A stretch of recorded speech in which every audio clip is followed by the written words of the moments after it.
Welcome to Everything Hertz. My name is Dan Quintan from the University of Oslo, and I'm here with James Heathers from Northeastern University for our 100th episode. James, we made it!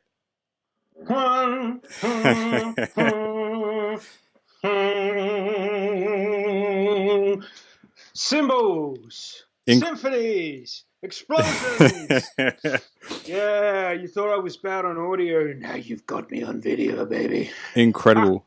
Incredible. How are you, Daniel? How are you, Daniel? I'm good. On the video. How are you on the video? I'm excited. This is Are you excited on the video? Yeah, this is going to be a great episode. We got three guests popping in. Oh, we've got so much. We've committed. We've committed to so many things.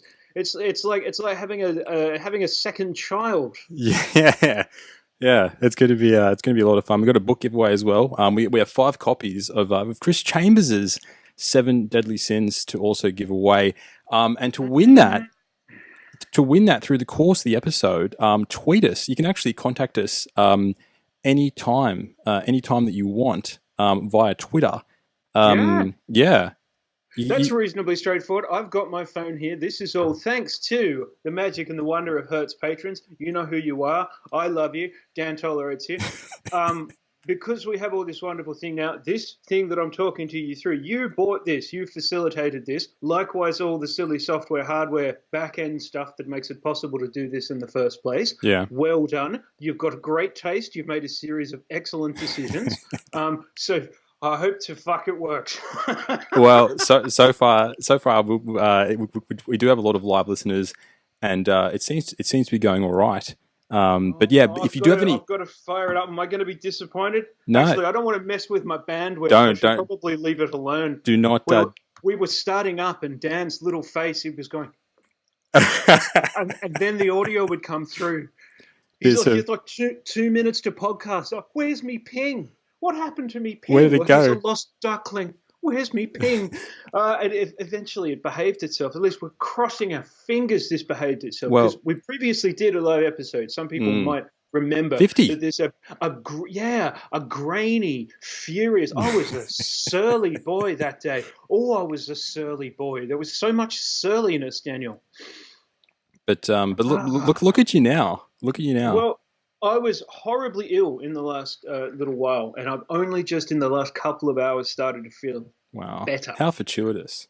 Very, very good timing because yesterday I was so miserable. I mean, 2 hours worth of casting, and my throat was all closed up, and I was doing that thing. You know when you lie down and you can't be bothered lying out flat because it's just easier to curl up in a ball and die. Nothing where you're was at. Working. Yeah, it was one of those. It was one of those weird fast illnesses that kind of affects your will to live. It's almost better though. What is? Having it fast, getting it out of your system. Okay, well, not being sick in the first place is also a level above that. So why don't we treat that as the baseline rather than this dueling banjos of sickness thing, you unempathetic prick? Well, speaking of empathy, we've got our first congratulations from Ulla Gunnar Tveit, who has gotten in touch via Twitter, and we've thrown that up on the screen. Who's a yay! Such a marvelously shit segue. Although we do appreciate the content. We do try. So we've thrown that up. Thanks, Ulla Gunnar, for getting in touch. But yeah, we're very happy to answer any of your questions, and yeah, for your chance to win a copy of Chris Chambers's book, and Chris is going to be joining us later in the episode.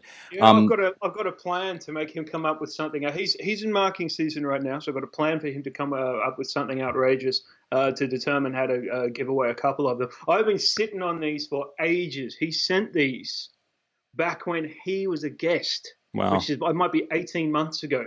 I've been looking for a big excuse to give them away. I've moved house with them. I've been keeping them. Like, when are we going to do the thing? And we've got him back. We've got the 100th episode, and now we're doing the giveaway. And we're doing other giveaways that I make up during the podcast because I think it's funny. Well, we have 5. And then we're going to make Dan pay for them. Do we indeed, sir? More than that. We've also got a shout-out from a good friend of the show, Psych Brief. So a Hertz squad here. Glad you're feeling better, James. 100 episodes. Whoop. Or woo. Thanks, Psych Brief. Yeah. Woo.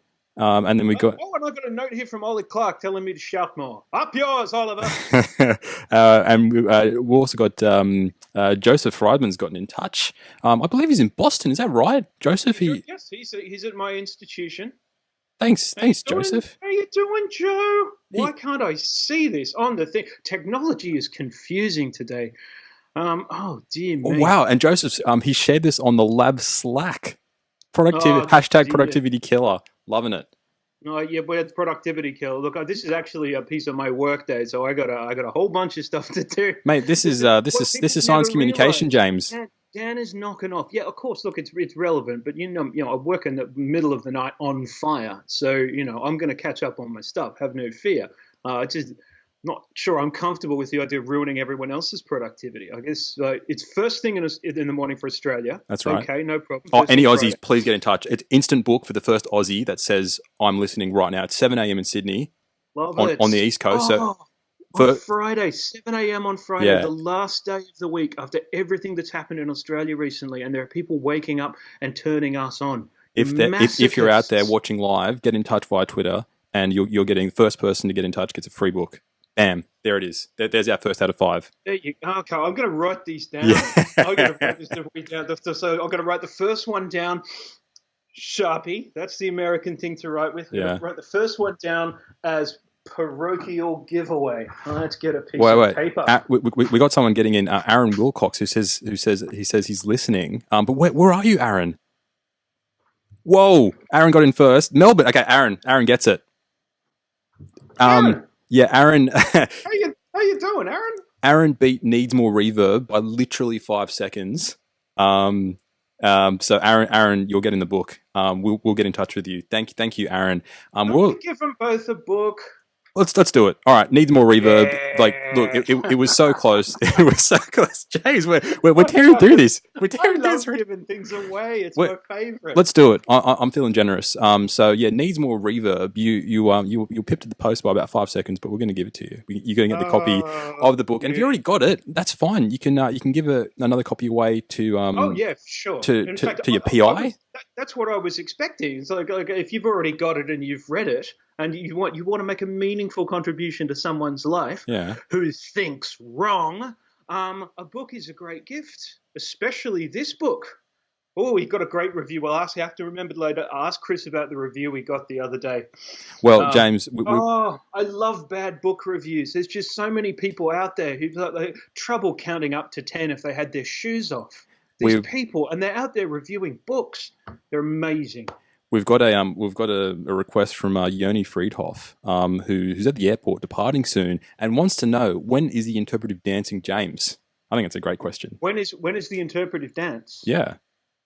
Oh, What, there are some. This episode might go. Man should not sink. This episode might be going for 2 hours. It might be going for a long time. So after 2 hours, anything could happen.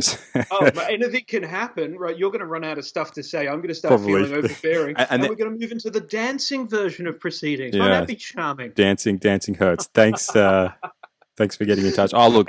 As a community thing, this is going to make a whole lot of sense, but I'm apologizing to people listening to the audio recorded version of this in future, because this is going to make a dog shit podcast for science and focus.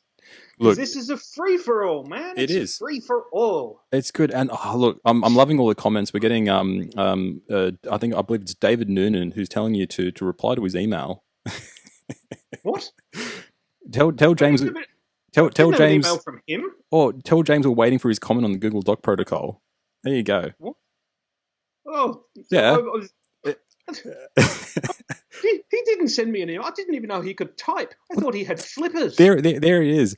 Mate, I can't see these comments, can I? Protocol, James. Protocol. Look, I'm going to read them out to you, and we'll do our best. But James, I wanted to ask you. We've been doing this. We've been doing this show for over 3 years now. You haven't got any better looking. No, probably worse. Definitely worse, I'd say. But I want to ask you, what's some of your sort of favorite moments, episodes, guests?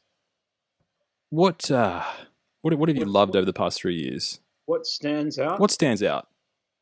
We had a couple of episodes where I was kidding myself that I felt slightly more clever than normal. There was one on Open Tools a while ago where I might have said the only quotable thing I've ever said in my life, which is we were talking about open resources and whether or not closed statistical software and MATLAB and SAS and similar things are a terrible idea, whether or not they were an impediment to science. And I said, they're just tools. You don't have to be one too. And they're like, oh, I've put on the clever pants today. I've put on the clever pants today. And that's the only clever thing I can remember that I've said from 100 episodes. Incredible. With regards to the kind of general smoothness of things, how well did everything work? I don't think you can go past the episode with Kevin Mitchell. That was great. That's the only episode where I think I've listened back to it myself more than once to learn something. Because there's something happens when you write a popular book about a subject, but you're also an articulate gentleman. And it's the fact that, and that's not gentleman specific, don't get all Twitter on me, just the ability to articulate an argument that's complicated in the public eye. And Kev is so good at that I probably learned the most individually from that specific episode. It also helps that it's not even slightly within my normal research wheelhouse. There's lots of others, but I want to hear yours because otherwise I'm just going to start laundry listing here. Look, I think one I was surprised about, some of the guests that we talk to, we know them. We speak to them over Twitter. We see them at conferences. But a few of the guests we have no idea. We might have seen a bit of their work. And one of those guests was Mike Morrison, the creator of the Better Poster. One of the things that we asked some of our guests is what they've changed their mind about. And when it came to the Better Poster, when I first saw it, I thought this isn't going to work. I thought this is a bit this is a bit silly to be honest. But then from seeing his video and from chatting to him, I did a complete 180 degrees. Complete 180 degree turn when it came to the Better Poster, and his enthusiasm was incredible. And just I had no idea what to expect because I didn't know the bloke. He was a very nice man, wasn't he? He balanced us out completely. Yeah, this is another good episode. That was great, and I think he's working on the better presentation. So as soon as he does that, he's better pretation, do better science. Yeah, better science. That's the top of the pyramid. Better science. Just do better science. We're going to get him back on the show when he's doing the next better thing that he's going to do, which is probably going to be video. And one of the Daniel timing. Yes, third Hertzy. There you go. Third Hertzy's there. we even got some sound there. And buddy. I'm going to do Daniel, don't interrupt the cat. Shut up. I'm going to say the second thing was the one episode which marked the birth of my child. No, that was definitely in my laundry list. That was the episode with Samin Vizier, which was an excellent episode in its own right. Yes. I know Samin well, and we had an excellent conversation in your absence. Which I listened to afterwards when I was editing it. Yeah, I know you heard your own podcast for the first time. Yeah.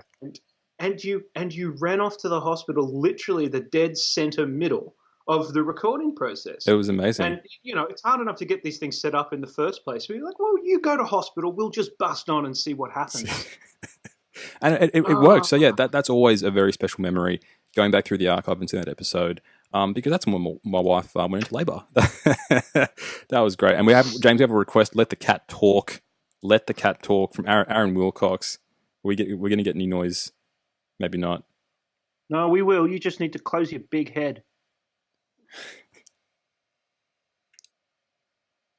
He's so contrary. The moment you want him to do something, he immediately changes his mind. He was complaining till we started listening. Now we're listening. No noise. While we're waiting for that, Psychproof could be waiting forever. A long time. What's up? Psychproof's got in touch. Having done a bit of poster, I can confirm they're great. And it's amazing seeing how they're everywhere at conferences now, and I think they're definitely the way to go. And we've now at the moment, James, we have 150 people who are watching live. No, good Lord, yeah, some crazy numbers. I think.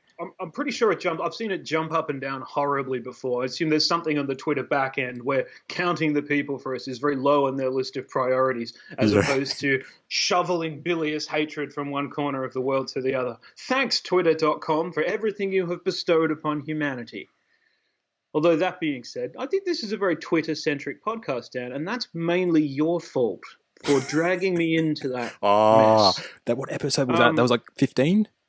yeah, this is my life cycle as a person who talks publicly in a complaining fashion when science is involved is very close to the narrative arc of joining Twitter in the first place. And you know what? Actually, I will say something. I will say something positive about Twitter.com. I've now realized that the power of the direct message is something that I want to briefly touch on. Okay. I've had so many good conversations in the last 3 to 6 months with people who just wrote to me to do something. I got an email today, a very nice email, showing me a picture of some guinea pigs. And I'm sorry, I've forgotten who sent it. If you're listening, I apologize wholeheartedly. I've sent about 60 emails today, and I can't remember because it was early, basically. It was a picture of some guinea pigs saying, I saw your thing on Twitter, and it was very nice. And you obviously love your cat very much, which of course I do. Um, and I got an email, and I was surprised, like, oh, an email. What is What is this? this? It's so ancient. Normal people just DM. Oh, that's the degree to which I've internalized having serious conversations about science in my Twitter direct messages, which are also um, actually not as good in a lot of ways. They're harder to search. Yeah, They're true. more difficult to structure threaded replies, which is easy enough in an email because you have a reply function. But the immediacy of it means that it's very easy to just check in with people that you know or meet people from scratch. There's the tremendous power of actually talking to people is this kind of half step away. Yeah. So I've become incredibly bullish on the general conversation of the kind of back end of that. Mm. And the funny thing is, like, I obviously lose my temper a lot because I have my entire life, right? Mm. Not in a problematic way. You know, I don't start kicking big holes in the doors or anything like that. But I am a strident person, and I will occasionally say strident things. And when people check in with me on the back end, they're often surprised to find that when I'm not having a mood like a big hairy child, I'm quite reasonable. And it forges better relationships with people when you're not kind of broadcasting bilious lunacy through the biggest loudspeaker you can possibly find. I'm thinking of starting an alternative social networking website, whatever it's called Blunderbuss, where the only thing you're allowed to do is scream at people. You think I'd, that'd be good as a Twitter competitor? Because you would. that's 20% of the Twitters already. It, That's already taken care of. It is. Look, I love DMs. It completely reduces the friction of actually getting in contact with people, and you can also, yeah, I'm a huge fan. We are going to take a very quick break, and when we're going to come back with Daniel Lakens for our very special 100th episode. We'll be back very very soon, and we are back with Everything Hurts, and we have a very special guest who's coming in, Daniel Lakens. Welcome to the show. Welcome to Hertz 100. Hey, well done, people. Bringing all the people in academia great news about how to do good science and responsible research and silly jokes, of course. Yes, Yeah. from deeply responsible people, no less. I mean, how about that? Of- Is Daniel showing up on the live He cast? is. Dan? Oh my Yeah, God! Look technology. at that. Oh, It's working. technology. I must say, Amazing. Daniel, I used to mock your shirts. Now you've added, Dress up. Hey, this is for you, huh? this is slightly fancier, and you've also added what appears to be a blue houndstooth jacket, which matches the shirt. Now, I'm of the opinion that most things are a little bit like the political spectrum, where the far right and the far left are very similar in a lot of their attitudes. And I feel like you've gone so far round the kind of fashion arc that you've popped into something that's actually quite dope. You are Well, looking good. We got some you. comments I on the can only say shirts thank from Chelsea Parlett, amazing shirt, Larkins. From Well. Joe John Matthews, Lakens is cool AF. So there you go. Oh my God, what are you drinking? This is a gift from a lab visitor. So it's actually a Dutch whiskey. They make it over here. Yeah, and it's great. Yeah, Whiskey. yeah, it's great. Millstone, it's called. Perfect stuff. Damn, man. I mean, I've suffered slings and arrows over Australian whiskey until it started winning a whole bunch of international awards because apparently people from Tasmania have patience. I am surprised to find that the Dutch make whiskey. It is far too early for that over here, but I'm going to see if I can find some of that. You can tour the world in a bottle. What Now, are we going to talk about, Daniel? now Daniel? Daniel, you first came on the show 2017. I think the first episode was some of my best friends are Bayesians, and we did another. We did another one. Good title. We did another one, which was death taxes and publication bias and meta analysis. And then we did another one as well, which was give peas a chance. I think that was the title of it. So those are all in 2017, but it's been a long time since those episodes. What's been happening since then, Daniel? I think to a certain extent, so the topics that we discussed then were mainly statistical. And I think that's what we've been doing in the past, working a lot on maybe the machinery of how to do good science in terms of tests, bias correction, those kind of things. And I feel that we've gone pretty far making the machinery and getting stuff like pre-registration in place. And now I think our interest is sort of how do we make sure people use the machinery as wisely as possible? So it's all that they're in place. And I think there's a real risk that people are now mindlessly going to adopt these new technologies without thinking about them, sort of exchanging old norms for new norms. And what we like to do is think, okay, so what is it that people actually want to know? And how can they then answer questions that they're really interested in, instead of just mindlessly keeping running statistical tests? Yeah. Example is a project, for example, I'm working with Farid Anvari, who was here as a lab visitor for a couple of months, on what is an effect size that is more or less meaningful for people. So how can we determine this question, like what do you really care about? Of course, we are used to rejecting null hypothesis, and an effect size of 0 is pretty unimportant, but it would be very useful if we could pinpoint, but what do you really care about? And it's super, I think, difficult question, very dependent on what you kind of study, but a super useful question to have the answer to. Because if you have this value, you know what you want to detect, well, then you can get a bunch of people together and study it collectively. And then you can design very informative studies. You can falsify things. You can say, okay, it's too small, we don't care about it. Those kind of things, I think, are kind of useful to know, but very difficult to get a good answer for. Wow. Yeah. That's So and this is part of your course, your new Coursera course as well, or your newer one, Coursera course number 2. It is the same philosophy. So the first one is called Improving Your Statistical Inferences, which is the machinery, right? How do you do these tests and how do you calculate stuff and what does it mean? And the new one is called Improving Your Statistical Questions. And it's more taking even a step further back and making people think, what do you really want to know? For example, is a hypothesis test even the thing you want to do? What kind of questions are you interested in? And it's also a course that has much less answers, but more questions itself. Like, it's probably smart if you think about this thing, but I also don't always know how we're going to get there. So it's more things I would like people to think about and maybe, get answers for together, because I don't have all the answers in the new course, but I have some, I think, useful questions. Has anything surprised you when people have been doing the course when it comes to the sort of feedback you've been getting when it comes to their own sort of statistical thinking?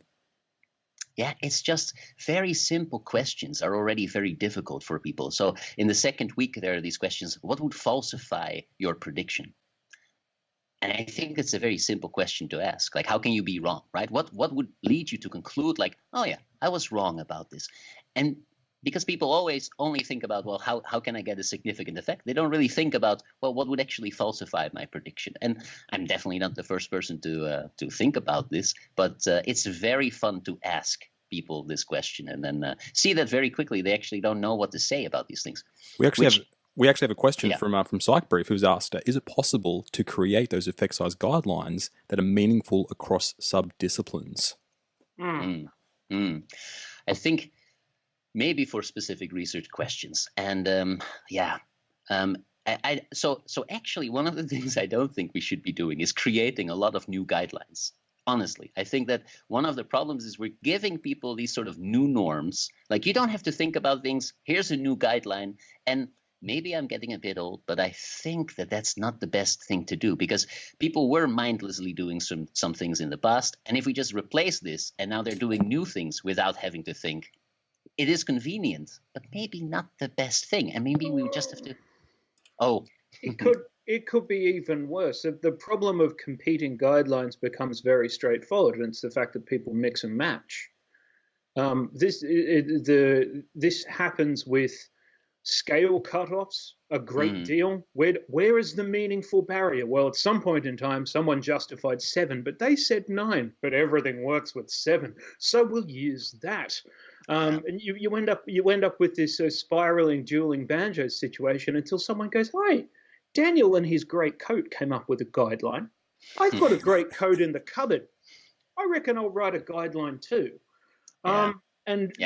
Before you, because you can't have an authoritative answer to that. I mean, the whole point of everything that you just said is that you can't have an authoritative answer to that. It needs to be an involved process, specific to a research question, specific to a work group, small or large, that's thinking about the answer to the research question. Perfect. The moment you start putting fence post downs, it invites both further fence posts and people picking whichever one they want to sit on. Yeah. And I think what you say is a good point. Like, yes, people feel they probably individually can't make up these kind of numbers or decisions. But you say, have a group of people. Get the group of people together, like a field, a research field. Let them think about these topics. And then I think we can step away from these guidelines. The new motto now is justify everything, which, maybe is a bit difficult, but I'm more than happy, like, if it ends up being justified just a tiny bit more than you were in the past. That's fine. And get some people together. Think about these more difficult questions, because otherwise we're, I think, not going to get anywhere. And we've had Aaron Wilcox come in saying that we need meta guidelines for guidelines. Aaron, I appreciate your sarcasm, but in future, I think your contribution to this debate should be silence. Oh man, what do you think? What do you think, Colin? If we could bring Colin back to life and see what people have done with the idea of there's a number and the number's magic and special, and I'm going to beat you around the head and neck with it. What do you think he'd say if we could bring his poor dead ass back to life? So there's an interesting conflict for somebody who's pushing for new change, right? So you can do the thing that Cohen did, which is just say, well, thinking is difficult. Here are some guidelines, but really what I want you to do is think. But if you don't manage, then use these guidelines. And I think again and again, you see that people don't think, they don't even try to think. They go for the guidelines. Maybe we have to make it more difficult for people. I know it's not a popular thing, and it's not going to get you good evaluations in a teacher class if you say think for yourself. But isn't that what science is supposed to be? So maybe we should just say, no guidelines, get together, think, come up with something. It might be half crappy, but it's better than what we're doing now. Well, there's a structural issue that I think affects this, and I've seen this a couple of times in other people's work, and it's happened to me. You need the bandwidth within your research program to be able to repeat, even at least partially, observations that you've made before. If you're saying these things need to be updated with additional observations, you may be the only person who's interested. You may be the only person who has the capacity to do the research in the first place. So if you're continually moving to a new topic, if you're continually shifting between who's paying you to answer a question from one thing to another, how are you supposed to dig into any given topic to the extent that you can make sensible statements about what your alpha should be? And your answer would be the same as my answer, which is, come on, like a little bit of insight here, please. Please think about the substructure of what you're trying to find out. Think about what it would mean if that effect existed. And it's not a new thing to say. I mean, inserting it everyone via massive online course in a format that they can understand is probably very new to a lot of people. But you wouldn't say it was a brand new, fresh off the top of the brain kind of observation. No. Although it's probably very important that it's being made. I remember learning about that as an undergraduate. Yeah. Dan, do you remember through the fog of having multiple children and gradually descending into neurological illness, whether or not you were told that as an allegedly young man? No, not really. Like it was kind of just brushed over. Yeah. I remember my undergrad was different than yours. My one was pretty. Amazed that I remember it Yeah. sometimes. It's So one thing you can do is just give people more time to think about a research question. That's nice. But I really wonder whether the current way of working, where there are these single people who are trying to figure stuff out, or single labs trying to figure stuff out, if that is really the thing for the future. I mean, so I teach a lot of these PhD students. Tomorrow I'm going to go to a workshop. 8 years ago in the Netherlands, I gave my first workshop on improving research methods. And tomorrow, like, it's the 8-year anniversary. So it's very nice. But when I look at these PhD students, they all have to do this by themselves in individual projects. And I wonder, is that really what we're going to do for the next 10 years? Is this feasible for a single PhD student to make a meaningful dent in something, figure these difficult questions out? Maybe they should just cooperate a little bit more. I mean, why are we letting them do this by themselves? It's almost mean. Yeah, it feels like quasi-hazing past a certain level. I sat in a room and was confused and borderline anxious for a year, and so you should as well, because that's the learning process. It doesn't have to be. Maybe not, right? Maybe not. What happened to taking care of young people? Jesus Christ, this is... Continually, there was another survey the other day on the general mental health within the sciences, and often I wonder if we have pieces of the kind of the architecture of how statistical mechanics are taught and understood that almost encourage this idea of helplessness within people. But there's no one that they can ask. I mean, I remember having incredibly negative interactions with people who were supposed to be statistical advisors on some kind of statistical duty. A lot of the time it amounted to, well, figure it out for yourself, for Christ's sake. Yeah. Digital resources were not in any way what they're like now. I mean, I needed to know something about a particular detail within wavelet transforms yesterday. Do you know what the first thing I did? Typed it into YouTube. Yeah, amazing resource. And then it was a matter of choosing which of the engineers who'd recorded their lectures at various teaching colleges I wanted to listen to try and find out what the answer was. So it's obviously improving, but I mean, this is the whole MOOC thing. What are the stats like on something like that if it's not some kind of special industry secret? Do you know how many people have done that course? The first one's now over 30,000, I think. 30,000. Yeah, 32, something like that. And that's not people who started it like I did to dick around with it before you came on the podcast. I don't think everybody finished it. No, I don't think everybody finishes it. No, 30. No, I don't think so. Right. But it's people who are active, and I don't know what that means. But it's a pretty decent number. Oh, that's it's enormous numbers. I mean, even I'm already happy. Like the first lectures on p-values, I'm already happy if they take that away. But no, I think it's a decent number. I guess so. Yeah. So that's nice, right? But I think it's still, you're teaching individuals how to do a better job by themselves. And I'm wondering if academia is going to compete with industry, where people have just teamwork and they figure stuff out together and they work in projects. And maybe we want to really make it a bit more fun for people and help them figure stuff out together. It might be interesting to do. But that almost comes from the institution or almost like a country can actually go, this is the way we're going to be doing PhDs. But I think it comes back to the same problem, is that when you actually want to bring these new reforms in, unless everyone's doing it, somebody is potentially going to be disadvantaged. Let's just say the Netherlands says, okay, we're going to do this thing where you have to do part of your PhD, first paper, replication. Second paper, a teamwork thing. Third paper, do your own thing. That's going to be great. But that is the best thing for science, arguably. But potentially people would say, oh, well, this person's not going to be competitive in America if they ever go to America. Yeah. That's the whole reason why a lot of stuff has been stalled a little bit in Norway, because some people have been saying, well, this is all good and all, but our students will never go to America and we're never going to attract Americans. I don't know. What do you want to attract Americans for? It's very easy. Put up a Dunkin' Donuts. Load a potato cannon full of saturated fat, and the moment they get off the plane, bam, right between the eyes. They'll feel right at home. It'll be perfect. That's all you need. Greece.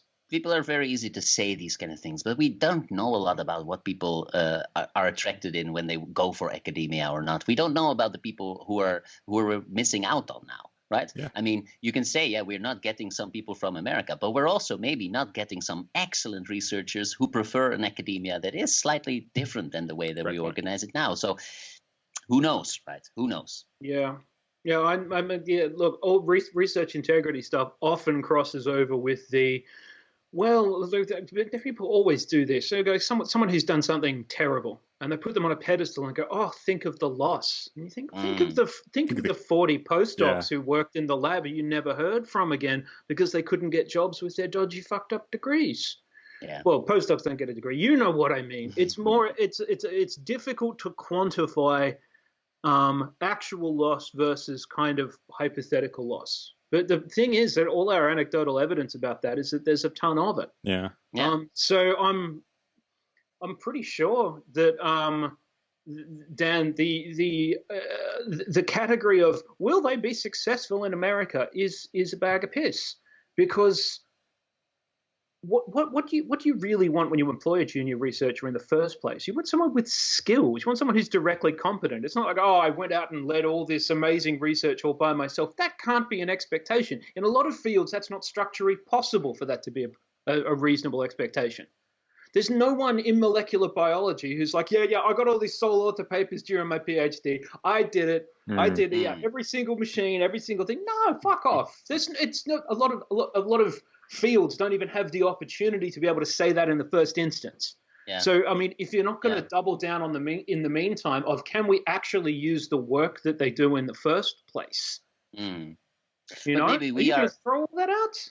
Yeah, maybe we are one of those fields that actually can't have people who do everything by themselves. That's the more that I think about, the more that you need to learn. Like possible. I teach people about stuff, and it's nice. But if I look at how much time I needed to learn about the things that now I feel slightly confident about to teach to other people, it's a crazy amount of hours.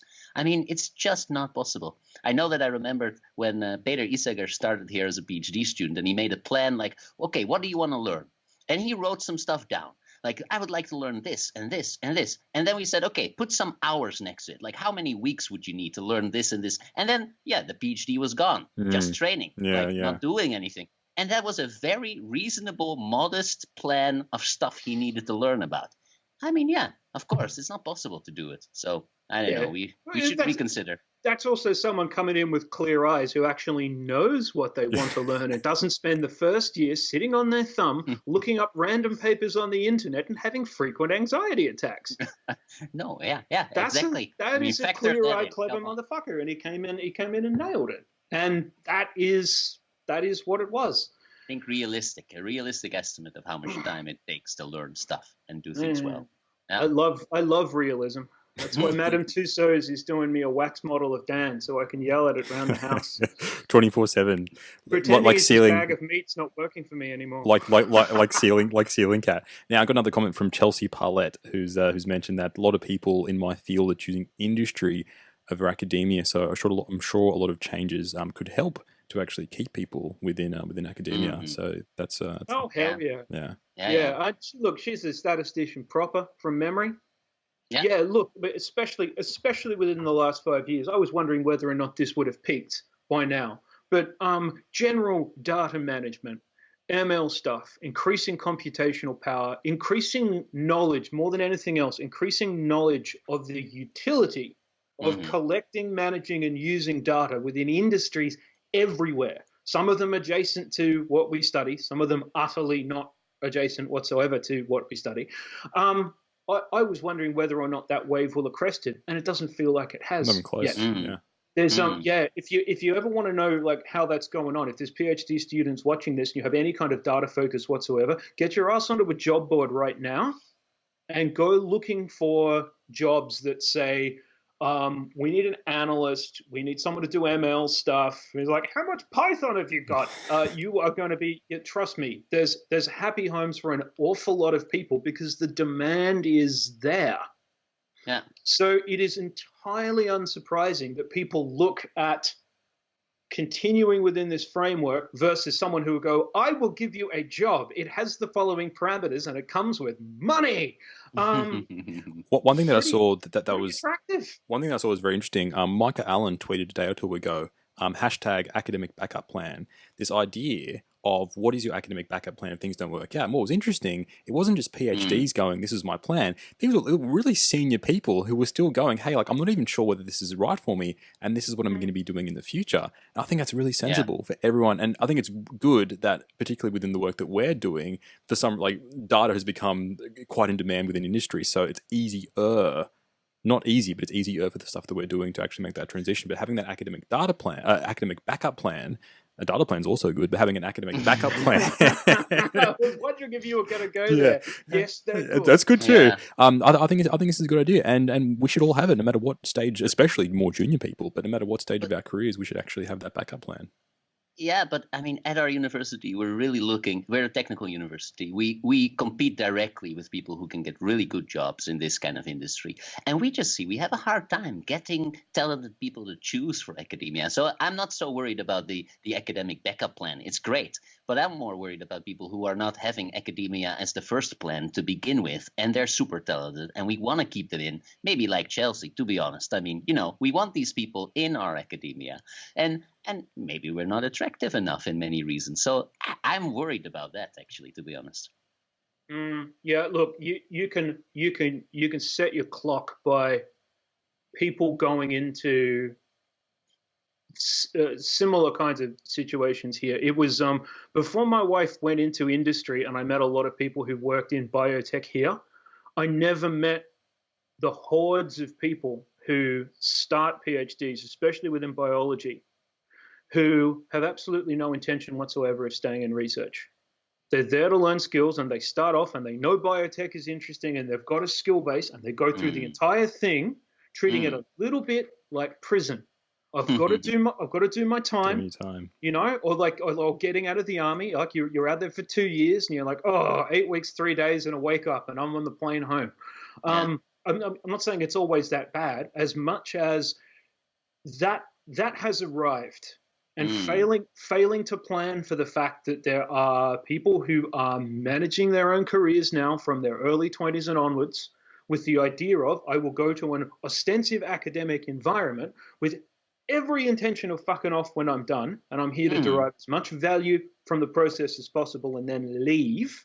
Yeah. Now, that's fine. There's always going to be people who do it, but providing opportunities for the really talented people who get into that particular pipeline in the first place, and understanding that if you're going to actually serve them as a, can't believe I'm saying this, customer, what they want.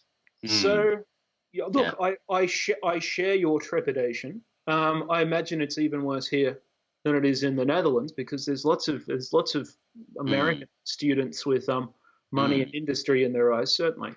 But if we seriously think, like, where can you have the biggest impact? Think about people who are really motivated to make a big change in the world, do the best thing they can do. I don't know, say something like climate change. I've heard it's a problem, Maybe there are some people who think, yeah, I care about making a big dent, the biggest possible dent in this problem I can. And then they enter academia, they look around, and then maybe they wonder, but seriously, people, the world is literally on fire. Why aren't you all collectively getting your shit together, making sure that you can create the best social psychological science, in my case, right? Get people to do behavior change. Don't worry about your own research lines and your own stuff. We have bigger problems here. Get together, solve this crisis. And then they look around for a couple of years like, well, no, I don't think it's going to happen over here. That is also my worry, that we just lose these people, and that if we would team up and figure this stuff out together, we would keep them all on board and actually really contribute something. But I mean, now I'm drinking my whiskey. Now I need another sip, people. Yeah, that's it. Okay. Well, I was only expecting to get properly depressed when we had Chris on, but no, you've done an absolute. Well, thanks. I'm just the startup band. I'm just warming up. Just warming up. Warming you all up. Yeah. But thank you so much for joining us. You are definitely a very, very good friend of the show. You do hold the record for the most guest appearances. This is number 4 for you, and a lot of people, our downloads tell us that you're very popular. But a lot of people, when they meet me, go, "I'm a big fan of the Lakens episode." So thanks for being a great friend of the show. A pleasure, like always, people. Have a fun episode. See you later. Thanks, bro. Bye. See ya. James. Okay. Mm. That was great chatting to good old Larkins. But we've got a very special announcement, James. We're gonna have a new partner. Not your cat, but we're gonna have Do a you, do you, do you really want to put other Daniel through having to hear about all this, Dan? Because I can still see both of you. well, on the actual stream, it's on the actual stream we're good. It's just me and you on the stream. Oh right. Yeah. Well, I can still see Daniel. He's making funny faces at me. Maybe he has to hang up himself. Sorry, mate. This is the first time we've used this. Yeah. So Oh, bless him. He was so confused, but I was more confused. I just don't show it on video because I'm a consummate professional. you are very good. No, so James, we've got a special new partner that's going to be yeah, and this is Is it big announcement time, Daniel? it is. But before we get our next guest, before Amy Orben comes on, joins us for the episode, Orbs. we are very happy to announce that we Drum roll, drum roll. The camera's shaking. that Do it. Everything Hertz is partnering with Prolific. Now, Prolific is an amazing service that helps researchers find research participants for their studies. It's and with Prolific being part of the show, they're actually offering $50. You get $50 to actually go towards the recruitment of your research participants if you follow the link, which is prolific.com. prolific.co/Hertz podcast. And if you do that, you can get 50 off. And look, we're never just going to say yes to any sort of partner. We're not going to be here selling mattresses or pillows, all that kind of stuff. We wanted to actually work with people that were doing something that was great. And Prolific are doing some fantastic work when it comes to actually look. James and I disagree on a lot. You are such a shit pitch man. No. Listen. This was driving me crazy. All right, James, give us your You want to hear my version? Yeah, go for it.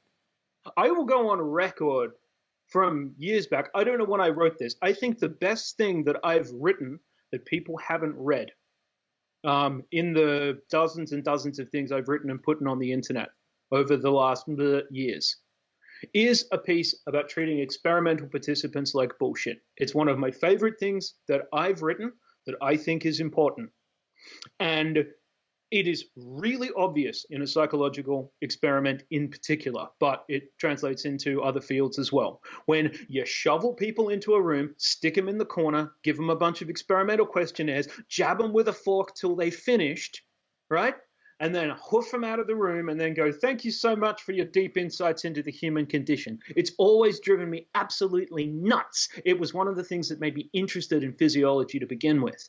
And then the internet comes along and turns that particular condition of low buy-in, low insight, shit quality experimentation into the MTurk platform. Now, I went and looked at the community of people who do MTurk stuff for a living, and the wage is very, very low. So how do you get around that? You get around that by doing it as quickly as humanly possible, right? There is an arms race between people who want to complete surveys for money because it's their side hustle or because it's, God forbid, their job, who are trying to get shit out of the way and get on with it, right? Now, when you're asking people, especially questions that involve self-reflection, right? There's a lot of literature. Is it reliable? Is it not reliable? Does this particular lie test work? Does this particular pattern of looking at the PCA stuff behind the numbers work? The solution to all of this, and I have presupposed this myself, is to have a better managed, representative, sufficiently sized, properly paid experimental platform. Yeah. So when they said, do you want to do partnership with your podcast? This is something we have previously explored only in the context of we really like that company and what they're doing. And it hasn't worked out previously for a variety of reasons, mainly because we're us. And we finally got an offer from someone who I do not think is a nest of pigs and charlatans. And they have a very good idea, something that I presuppose myself to some degree. I take zero credit for that, of course. It's just an obvious idea. How do we improve this interface that we've got, right? It has to be paid because you have to pay the people, but you can keep the costs down because the whole thing is digitally distributed. How do you improve that? And as far as I can tell, they're trying very, very hard to improve that. That's what Prolific does. I like these people. Now, what he said applies in, I think, some kind of perpetuity. Is it prolific.co/Hertz podcast? Yeah, I'll put it up on the stream. Prolific.co/Hertz. Prolific.co/Hertz. Everything Hertz. No, it's prolific.co/everything Hertz. Everything Hertz. Everything Hertz. It's on the stream. Show notes. It's on the show notes. Show notes. Just lie about it now. And right, it's on the show notes. And yeah, you can get $50 towards. If you've got something to pilot, I haven't used it yet. Right? I don't know if that would represent a conflict of interest, but now I'm also kind of curious because we're going into this. If you've got something that needs piloting, or you just want to check it out, or maybe you want to answer something for a laugh, straight up, have a go. Give it a go. I think it's I don't really do work like this anymore. I don't really have the need to go out and collect large between group samples of people. You might. Probably not, unless they have a psychiatric condition. So I'm really curious to see how this goes. As Daniel was trying to say in his inimitable manner, the wooden doll of a man. You tried producing a show live. Oh, when you produce it, do you let me talk about it, you fucking mad, big-headed prick? James, we're only 50 minutes in. Keep it together. Keep it together. Look, I said I wouldn't lose it. This is a 1.5 hour mark thing. Look, prolific.co/everything Hertz. And by doing this, and also by the support that we're getting from Prolific, is going to allow us to do a bursary, or as we're calling it, a Hertzery for the SIPS conference. As a result of this, we're going to be able to actually sponsor one, if not two or three people to go to the next SIPS conference as part of this, as part of the support. So all the money that we're getting in through Prolific is going back into the community. Firstly, it's going. Probably should have mentioned that previously. Yes, yeah. it's going back into the community. Look, back into the community. Right. Now, we've said several times that we're never going to make any money off this. It's not the idea. It's not the problem. So at some point in time, if you go, oh, my God, there's horrible ads, etc., that money is going into either prizes or hopefully, this is what we're trying to get together right now, what Dan just said. Hertzery. We are making zero of this money. So try it out. Give it a go. That's your role in supporting this whole thing, supporting the community Malone in general. We're not making a goddamn thing, and that's the way it should be. It's going to be really interesting to see what happens with the platform and what we can do for other people with the money. It's perfect. I like that. I love giving stuff away. I love it when we can buy more stuff to do more podcasty things, right? So look. I hope to God this works. I really think it will. This is something that's quite sincere. We've spent a little bit of time trying to get it set up, and it's going to help people. Yeah, I like helping people. Hertz is helping, and all I need to do is do what I'm already doing, which is gob off on the internet. On that note, we're going to take a break, and we'll be back with Amy Orben. Yes. Welcome back to our live show, and we are very, very happy to have Amy Orben in. You are live. Amy, thanks for joining us. Wow, I'm live. You are live. Matching with James. Look. Yeah, I did not get the memo. Unplanned.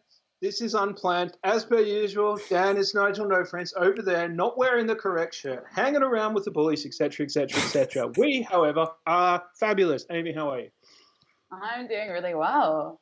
I've been enjoying the pod till now. Nice. Oh, right. Watching now you're on it. Until now. I'm not sure. It's been reasonably coherent. Good. That's what we aim for. Reasonably coherent. Yeah. Well, this is a freewheeling community kind of episode. I don't know how well this is going to record. This is probably going to be a shambles of an actual audio recording. But it's really nice that you're here to contribute to the shambles. I'd love to. I'm So, Amy, you first came on the show about May last year, 2019, to talk about GPS in the Garden of Forking Paths. This was very shortly after the publication of your article in Nature and Behavior, looking at multiverse analysis for screen time. What has been happening since then? Oh God. I don't think we've really moved on as a field, but that was my.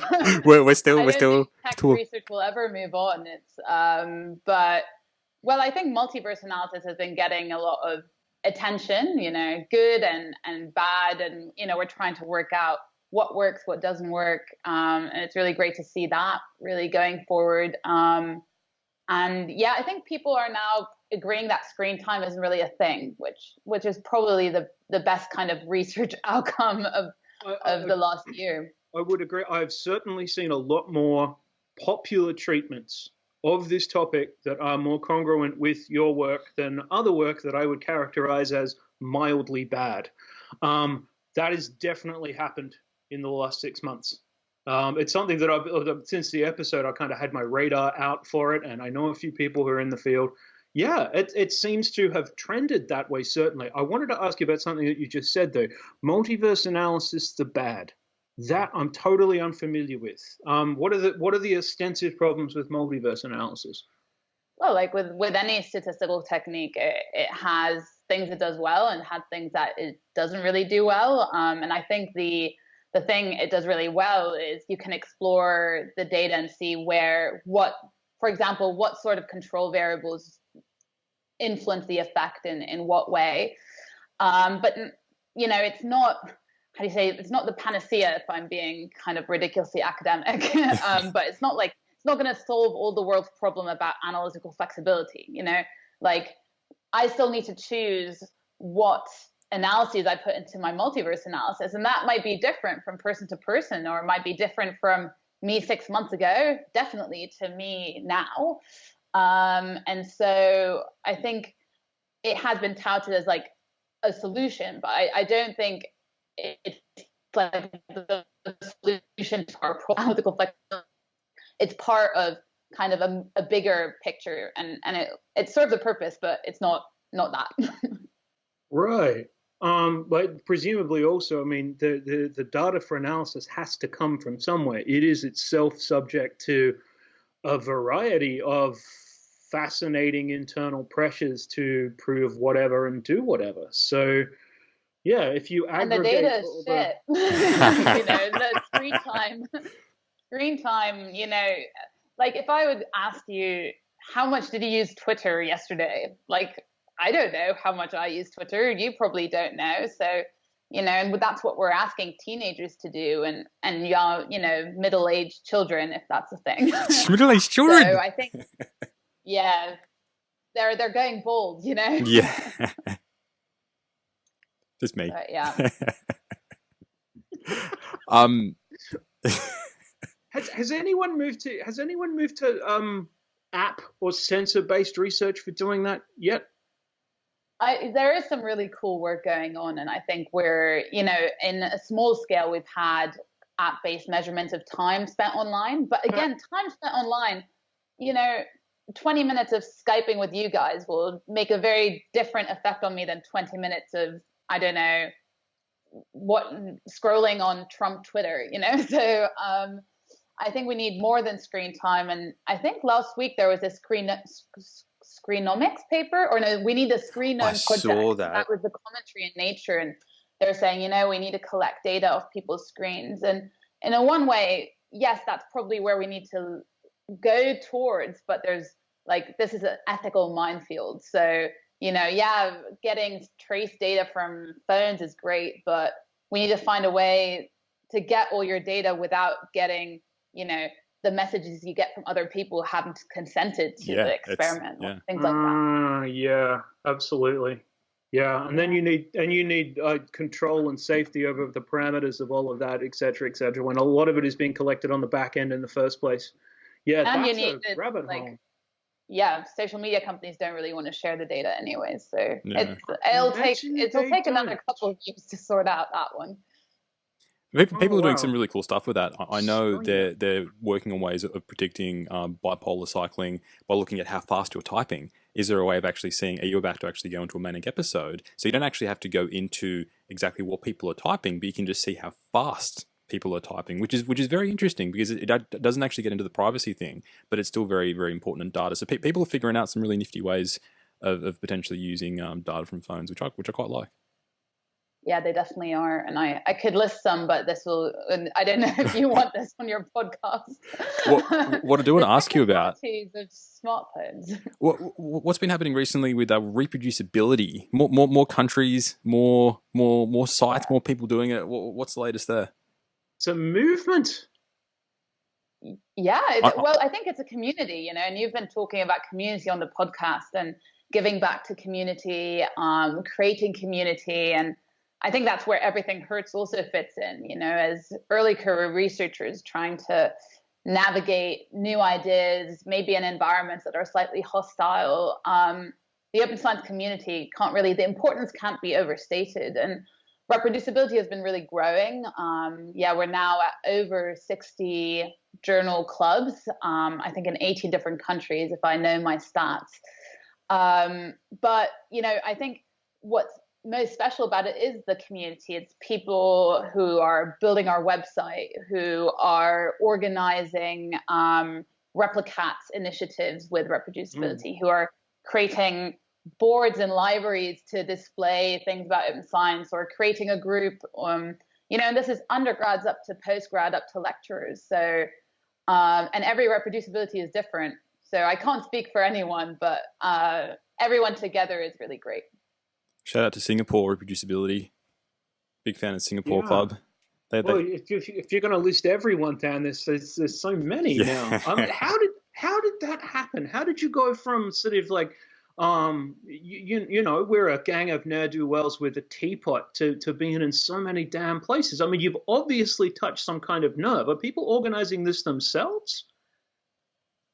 Yeah, so people are getting in touch and organizing it on the ground themselves. And I think that's why, all the credit goes out to them, because actually, organizing a journal club is a lot of work, scheduling and choosing the papers, and just the anxiety of who's going to turn up, will I get more than just me and my partner? And so they are organizing on the ground, and people do different things. But I think the success of it, I think maybe it hit a nerve at the right time. We still have funding from UKRN, so the UK Reproducibility Network, to create teapots for UK-based journal clubs, or stickers for international journal clubs. I saw you posting them on Twitter. Yeah, it takes a long time, like I've been writing these envelopes, and yeah, so that definitely takes the most of my time at the English thing in the world. You organized a local network and you've got funding for teapots. Well, I think that is, Mark gets money was the keenest person for teapots. We don't actually Marcus. own them, so it's kind of people bring their own passions. Matt Jackery has been building our amazing website, and now we have a really smooth sign up process. And so Sophia Kluva is doing our logo. Sam is working endlessly on the podcast and getting people together, and we have Katie and Jade who are organizing the team. So and like the different journal clubs, and we're surveying them. So it's kind of begun to be, we have a core team that organizes, and then we're just trying to support those that are on the ground doing the hard work. Because I think sometimes we can, we're already, I think for me, I've been so lucky to be established in, for example, university in my PhD, where there were senior people who were into open science.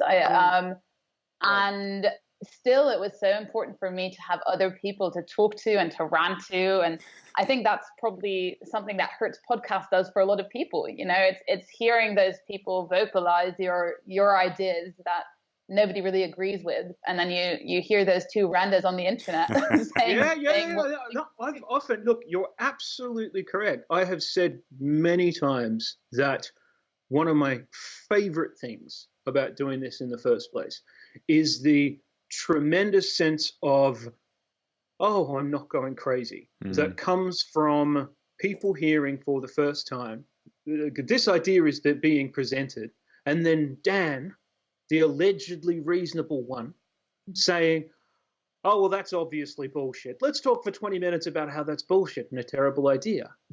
And just the idea that you can give yourself permission to do that. And then there's people out there who go, oh, honestly, I thought I couldn't. I had my thoughts on this. I just needed someone to articulate all the hostility I'm feeling. Or to kind of invigorate that. I was not an inherently critical person. And I was one of those PhD students that spent a year looking at my screen trying to look busy, coming from a very rigorous kind of science degree. I never was asked to think critically. And resources like yours or just a Twitter community start kind of etching little thoughts into your head that then balloon out of control. And so, yeah, I think it's both there for people who already have this critic in them, this skeptic, and those that still need to find that skeptic down the line. They will. There's so many of us now. I see people all the time getting sort of sucked into general science Twitter for the first time, and they can be a bit sort of, what is all this? Who are all these people? I didn't know it was possible to get a diversity. But the thing that you always find out is that someone's already done it.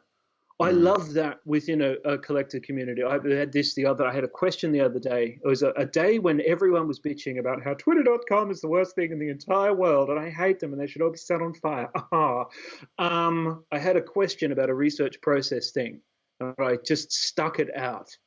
And the fire hose of useful stuff that I got back within the first 4 hours was, look, I wasn't even prepared for how well people were going to answer this question.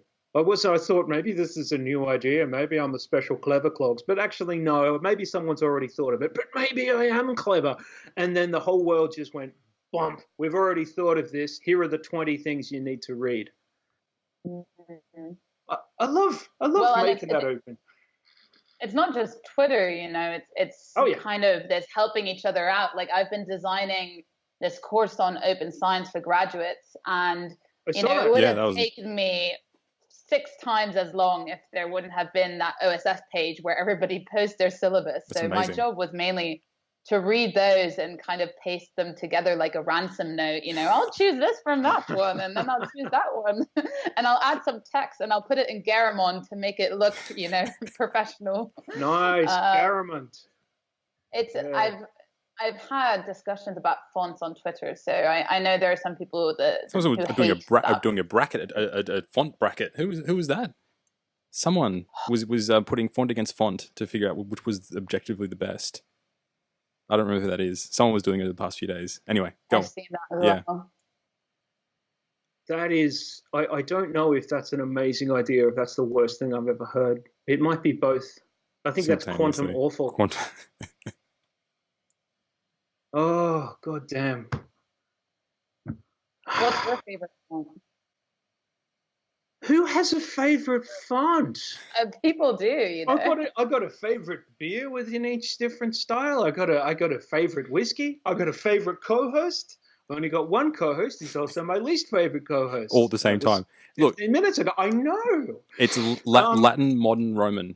That is objectively the best. Well, yeah, Randy McCarthy was doing the font thing. Thanks, SciTech Ollie.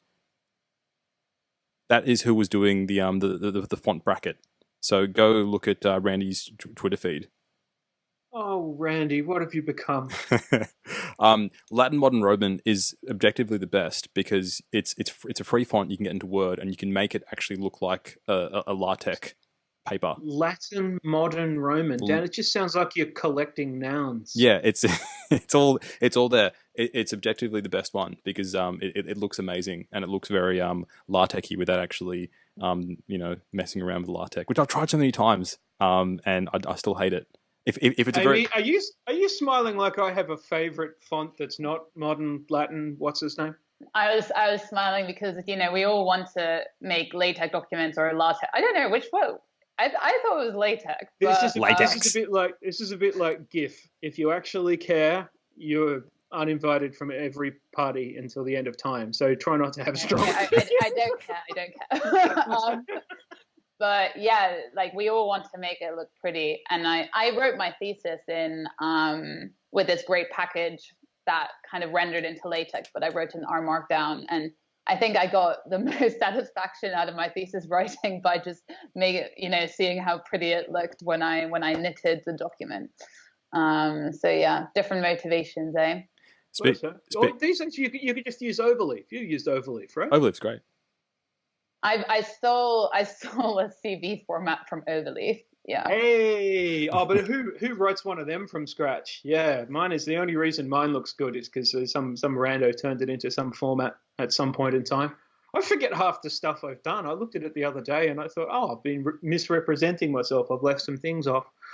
Speaking of knitting, we've actually got one of our listeners is watching the show and knitting and watching the show live. So that's Liv, who's at the sports university in Oslo, and her and her group's doing some great work there. Who's doing some knitting and watching Hertz podcast, and we have a lot of people. I can see that one because it's not a live comment on the thingamajig. It's a tweet thing. It's got a pattern in it. Yeah, people driving through Chile. I feel like I need to open my phone and have a look because I want to see the knitting. It's the knitting's happening. Let us know what you're magic to me. Let us know what you're actually knitting. That'll be cool. Andrew's getting in touch. Congrats to Hertz Podcast for 100 episodes, and introduced me to Lakens courses, and I've learned a lot of stuff there. We've got Chelsea who's had to leave us for a meeting. Chelsea, where's your commitment? Where's your meeting? Hopefully spelt with a double E. There's so people. Would you spell it? How else would you spell it? Let's not go there. This is being recorded. It's getting very, very, very recorded. So yeah, a lot of people are tweeting us. Ollie, Kyle, yeah, and then people are also getting in contact via the Periscope feed as well. But Amy, thank you for joining us for our 100th episode. You're a very, very good friend of the show. And we love the stuff that you're doing with both your work, but also with reproducibility.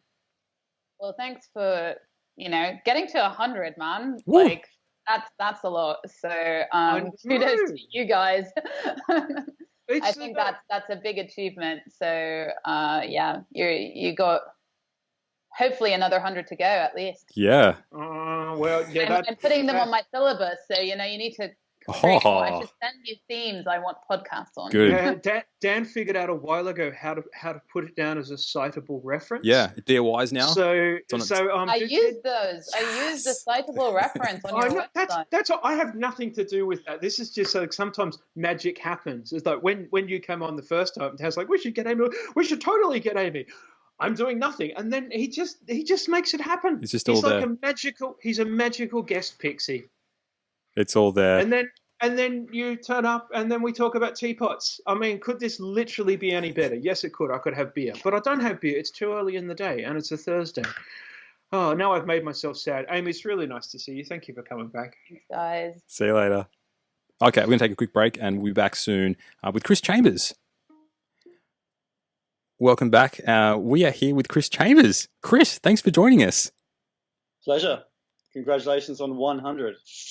No, triple figures. If we were, we could be in the Australian citizenship test. A century. It's an achievement. You should be proud.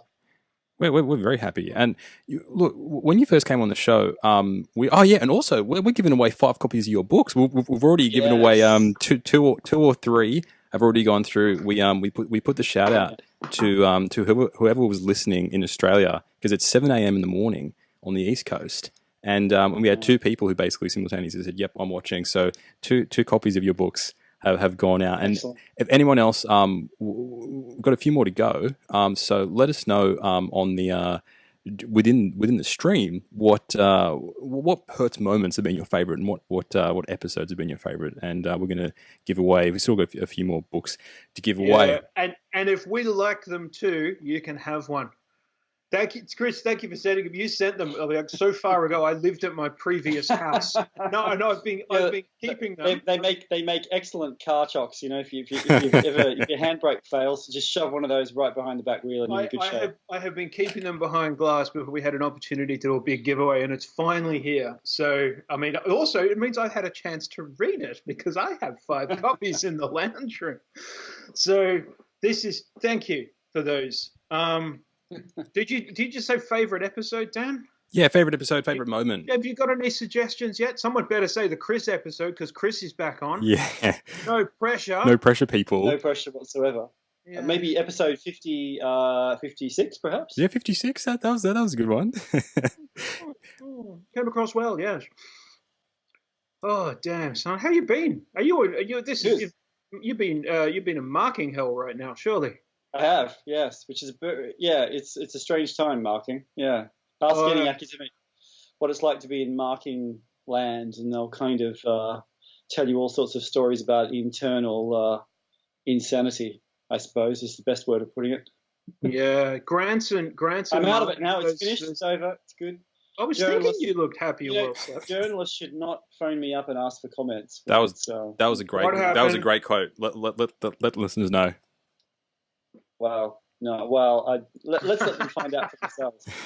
Let's let them discover for themselves. That's even more fun. The true glory.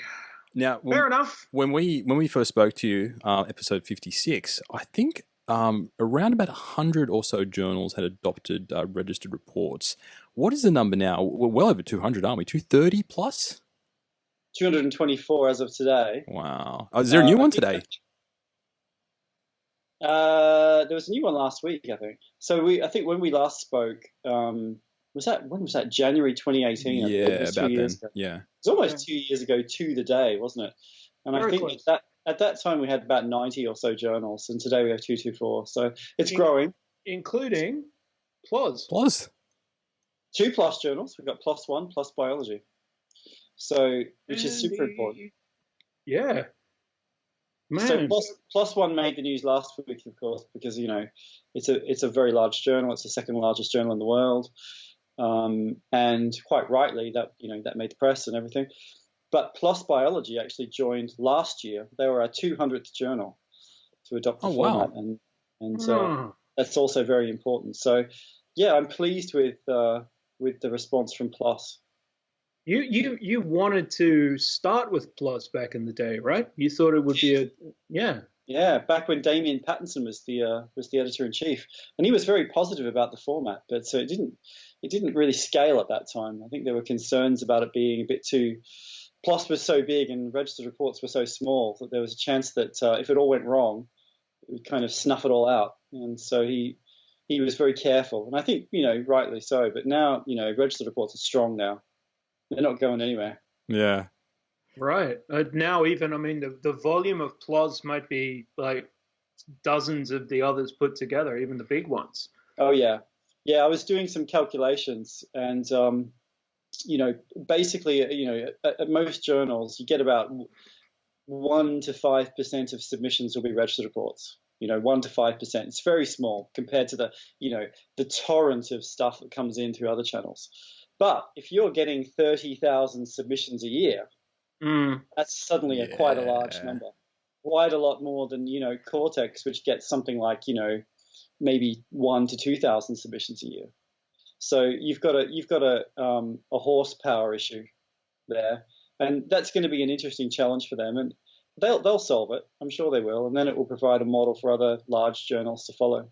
It almost seems like it's approaching a tipping point, that once you're very close to that point where it's almost like journals will look weird for not adopting it. Or am I way too optimistic there? Yeah, no, they already do. I mean, there are already journals which have said no, and it's really, really obvious.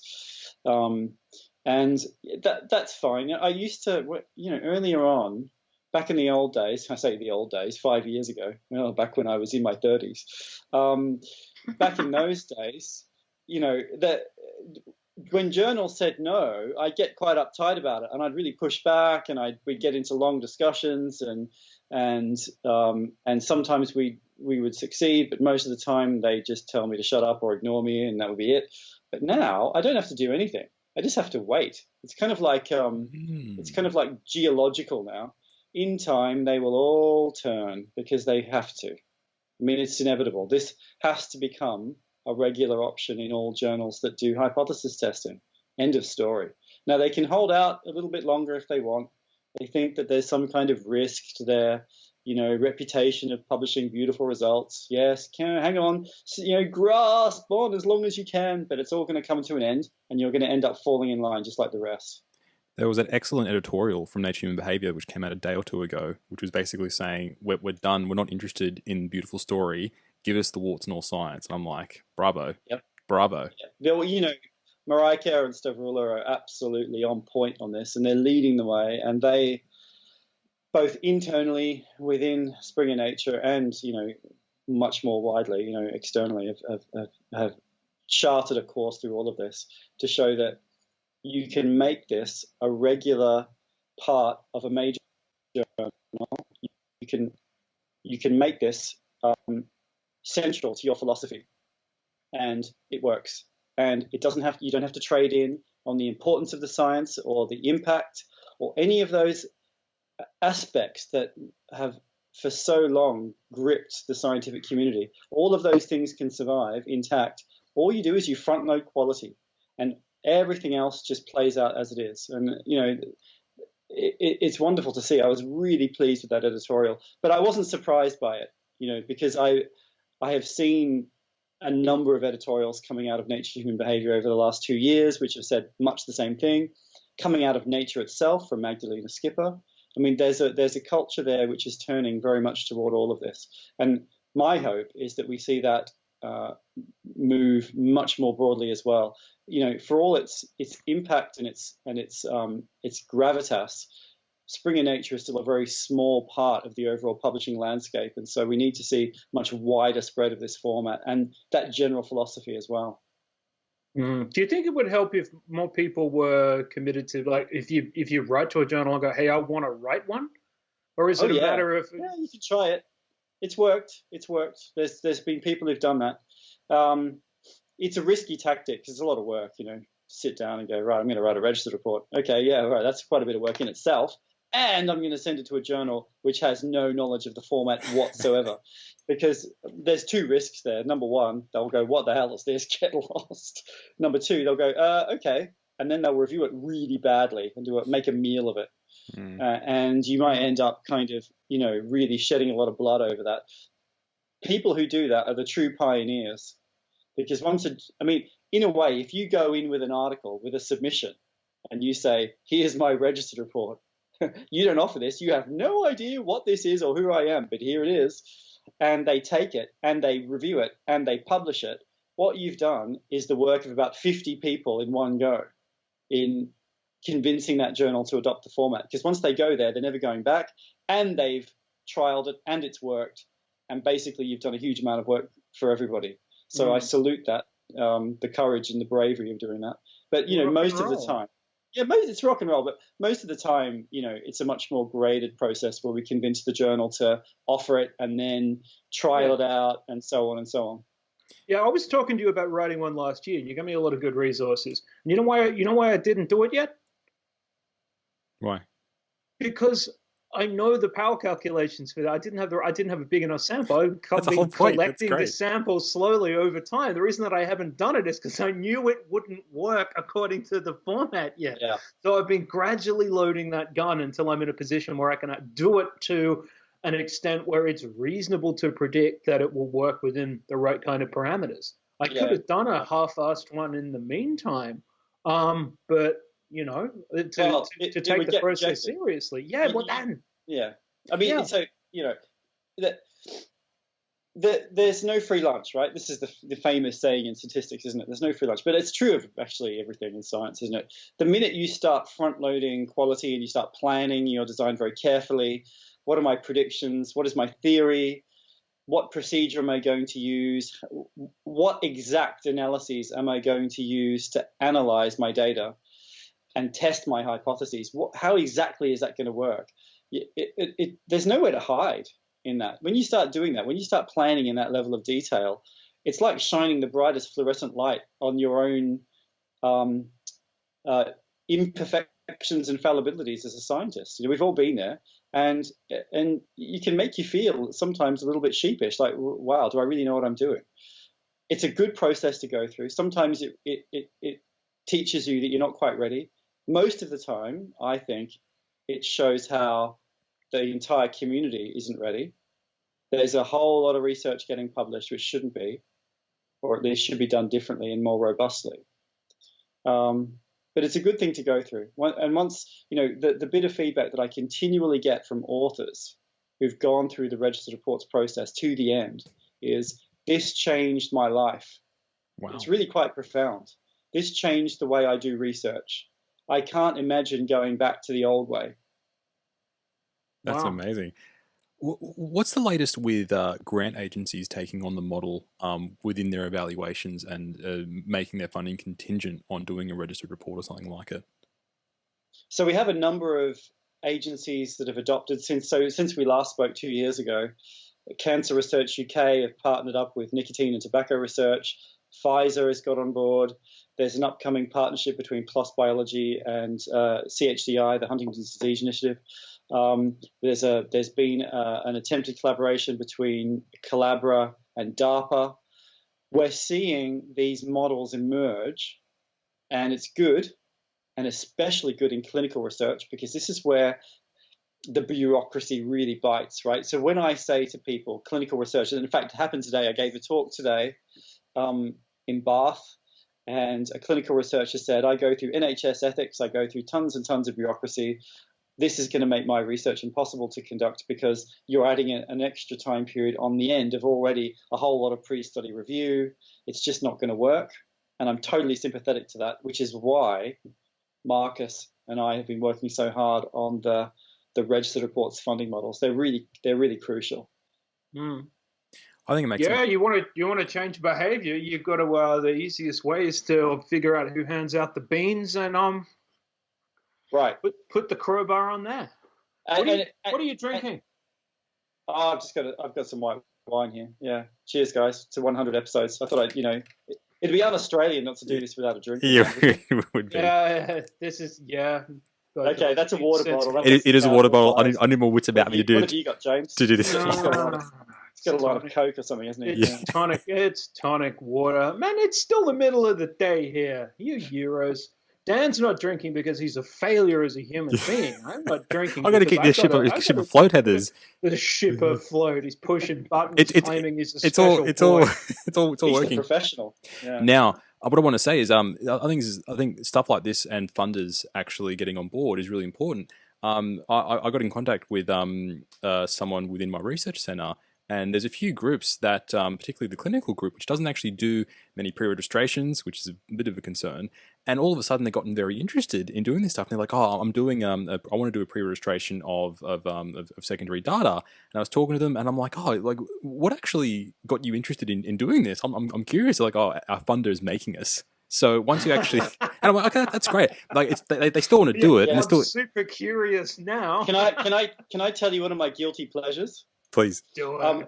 Every so often, I get asked to review a grant, right? And I look at this thing, and it comes in, and it's usually the same story of an interesting question and a promising researcher and a design that is prone to bias, underpowered, and probably not going to produce much of value. And I've got into the habit of saying, increase the sample size by X% and pre-register it as a minimum, or ideally as a registered report. And it's quite interesting watching what happens. And I've seen a number of cases now where the funder has written back to me afterward and said, we've decided to award this funding on the condition that it's pre-registered. Wow. And this is an interesting Right. little example of how you can turn the world with your own feet just by changing the way you behave as a reviewer in those pivotal little moments when you're sitting there and reviewing a grant application and somebody on the other end is receiving your review and you say, this is great work, but you should do this. Constructive, very specific. The funder, it makes perfect sense to the funder. If we all do that, then we can change things very quickly, I think. Yeah. Well, do you review grants yet, Daniel? I've reviewed 2 or 3. Yeah, I haven't done many. Certainly, I've never done a panel. You know how they do it here, right, Chris? When you go to NSF and IH, they corral you all into a big room and throw in a bale of lucerne and give you 40,000 of the bastards and like a red pen and half a donut and enough coffee to turn the entire English Channel brown and then just go knock them out one after the other. And producing equivalent results to what you'd get if you had a random number generator do it. Yeah, of course. But the thing that'd be interesting in that context is because you're in that boiler room kind of scenario. I would like to do that just to see the look on people's faces as that was proposed as a quality measure that other people hadn't thought of, as a way of influencing other grant reviewers. That would be a curiosity. Yes. I'm sure a lot of people would go, like the first one you did, they'd go, what the hell are you talking about? And by the 40th, it would be, oh, this shit again. Yeah. Well, it'll either go one of 2 ways. Either you'll change everyone's mind or you get booted off every committee you ever sat on. Win-win. Win-win. It's true, yeah. There's no lose scenario there, at least for you as an individual. But this is great, and it seems to be a lot of the smaller agencies which are starting this off. But hopefully some of the national agencies will take this on. And when the money's there, people are going to change their behavior. It's as simple as that. You also have to, you have to align with different needs, right? So if you are doing clinical research where there is a very specific ethics approval, there is a very deep and detailed pre-study review at the grant level, a registered report added on to the end of that is just, it's a bit of a pain in the ass. Despite all the benefits that it brings, it's not attractive enough. So you do have to alter the model to make it work. We have to listen. It's not just about, shoving techniques and strategies and solutions down people's throats. We have to listen to what they actually need. Well, yeah, like your complaint from your clinical person today, that's an entirely legitimate complaint. Oh yeah. And that's not even as bad as it can be. I mean, there's some fairly metastatic bureaucracy within a lot of these individual granting and management mechanisms all over the world, especially with healthcare research. There's some very was it Slate Star Codex who has the famous thing about trying to run a psychiatric study and basically record the answers to a questionnaire that people are already filling out, just being able to get enough approval to use the information that already existed that was completely de-identified and was given a runaround for 1.5 years or something.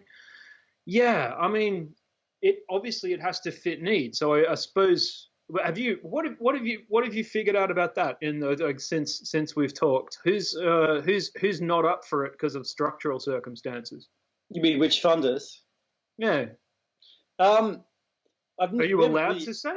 Well, we haven't really had any funders say no for.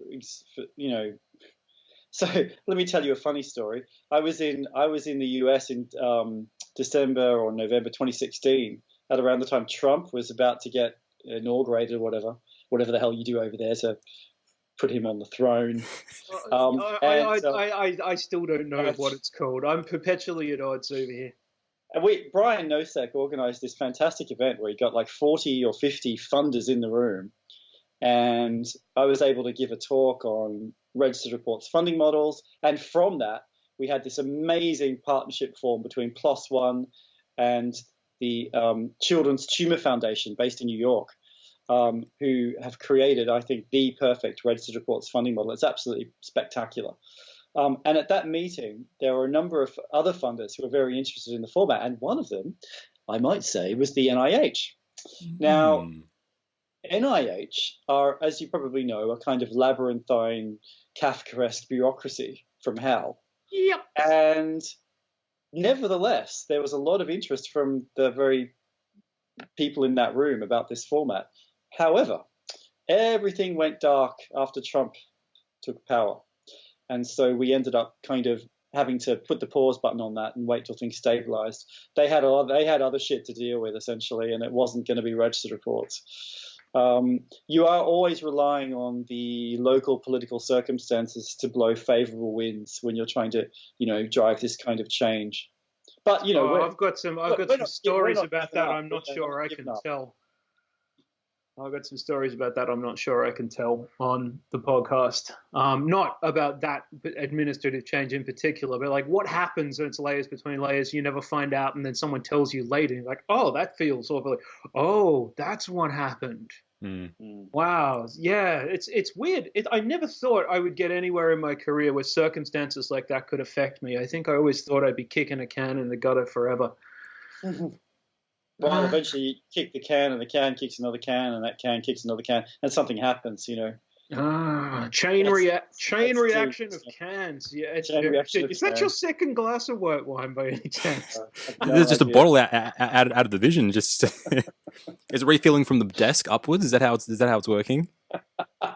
Yeah, because that works. Because that works. It totally works. Reliable. Yeah, that really works for soup. Oh wow. Imagine doing that study in a bar. Oh, I think we finally just found a one-sync replication I could really get behind. I volunteer as tribute.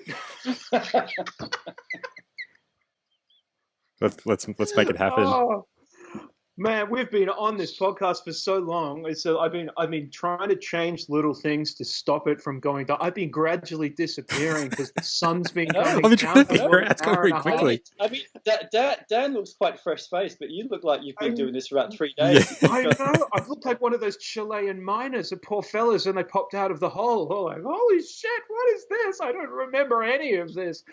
Oh, I'll put it. We'll have a break, and then I'll put a light on at some point in time, and I'll look like Jon Snow's ugly brother till then. Chris, thank you so much for joining us. Your episode has been one of our fans' favorites, and a lot of people, including myself and James, have had a lot of impact from the book and from the work you've been doing. So yeah, we really appreciate it, and you're a very good friend of the show. Congratulations on 100, and keep it going. Thanks. We'll see what happens. We're hanging out at some point in time. We were never recorded in the same room ever. No. But you still haven't come to Wales either, which is a matter of deep personal. Maybe that's it. We have to meet sort of not really halfway, but along the way. Well, halfway down is the middle of the Atlantic. Well, we've figured it out. It's Reykjavik. We're doing it. Hertz Reykjavik. That's the closest. Reykjavik. Hertz Reykjavik or Hertz Tenerife. Anyway, we're going to take a quick break, and we're going to be back, and we're going to wrap up the show. Thanks again, Chris, for joining us, and we'll chat again soon. How are we doing how many people are on the cast alone? We're back. We're back live, James. We are back live. What? Yeah. Yeah. At the moment, I think there's like 40 who are watching. I'm not sure if they've actually stuck gradually alienating people over time. I mean, look, it's a feat of stamina, because now we're let me twat this. Let's see if we can get a couple more. See less from Hertz podcast. Let's not do that. Let's see more from Hertz. We've got a comment from Cytec Ollie, who drinks beer with a spoon. Honestly, Rick Carlson. Oliver, what? Oh, why? Yeah, Aaron Wilcox, who's going to get our book, has sent us the popcorn emoji, which means that he's been commenting the entire time. If we weren't going to send him a book from the very beginning, we'd do it now, because he's been watching the entire time. He's got his popcorn emoji. So thanks, Aaron. We appreciate it. So many years on Twitter, I still don't know how the fucking thing works. Why is everything so confusing, Daniel? This is obviously your fault. Oh no, wait, hang on, I figured it out. There we are. Wow. Rick Carlson, former guest and friend of the show, Rick Carlson, wants us to go for 100 hours. 100 hours. Yeah, not unless we're collecting something for charity. Yeah, yeah. Wow. Can you imagine podcasting for? Can you imagine looking at me for 100 Just hours? eyeballs would explode. Ow! But look, I'm sure That is just not a good it's idea. like a podcast filibuster. How long could we go? Just to hold the floor. List. But that's the thing. Up all night, man. Up all night. You're going to run out of things to talk about. We're going to like the old school filibusters where people are talking about recipes. You know, my mama used to make this cornbread and shit like that. That is just not good audio. This is already going to be a little bit unfocused. It has to be. No, but that's fine. We've had some guests Has back. everyone noticed is my filter still doing that thing? It My is. God. But your face, your mug is still there. My Skype disconnected and then it reconnected with a funny filter in the background. So now for some reason the light switch is all blurry. Dan's is beautifully clear, but mine is bollocksed. I have no idea why. I don't know what I did. Here we go. Look at this. This is I'm a contemporary gentleman now.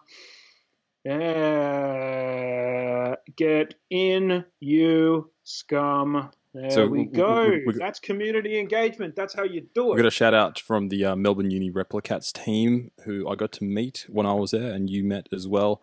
Getting some laughs from Helena Patterson as well, who was at Sydney Uni from memory, or at one stage. That's Helen Patterson. Oh, Helen A. Patterson. My bad. Helen A. Patterson. Oh, good look at that. I remembered her name and you forgot. I know, This is I know. World. What about Dan? Did we get any suggestions for good episodes? We've got books to give away. Yeah. Okay, so let me go back in the stream. We had the academic horror stories episodes from Puente de Violio, who I think is listening in from Chile, if I remember correctly. So he's going to get a book coming his way. Those were, I think I've had more for episodes that we have done, you and me, without a guest, as much as I enjoy the guest, and it's a lot easier to do because people turn up, you don't know what they're going to say. It's all very straightforward. I enjoy that.